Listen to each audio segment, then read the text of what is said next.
In the early 17th century, Europeans, including Irish, Scottish, English, and Germans, immigrated to North America in large numbers as indentured servants. An indentured servant is a worker or laborer that worked for a period of time for an exchange for their transportation, food, clothing, lodging, or any other necessity.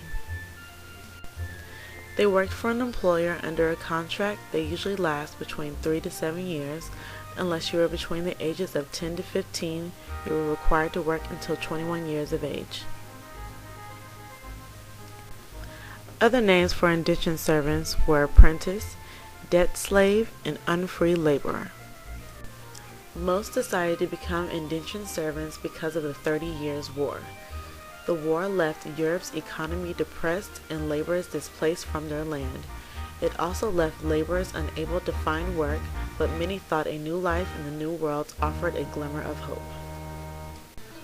But in order to get to this new world, the servants had to endure the horrible conditions of the ship ride over. The average ship carried about 400 to 600 people, but one person only received a space of about 2 feet wide and 6 feet in length. With the best of winds, the journey would last about 7 weeks, otherwise the voyage would last up to 12 weeks. During the voyage, most experienced the horrible conditions of the stench from seasickness, boils, mouth rot, and vomiting. These conditions came from old salted food and foul water. Warm food was served only 3 times a week, and the water was very black, thick, and full of worms. It was very rare when children survived the voyage. When they died, they were thrown overboard and left for the sea monsters.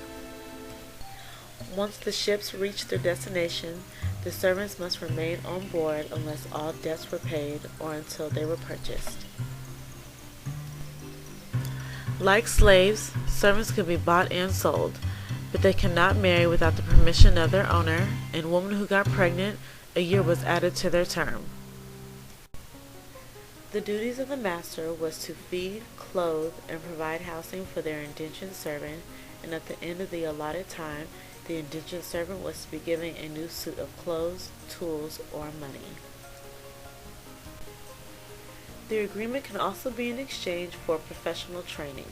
For example, after one finishes their term of working for a farmer, they were expected to also become a farmer.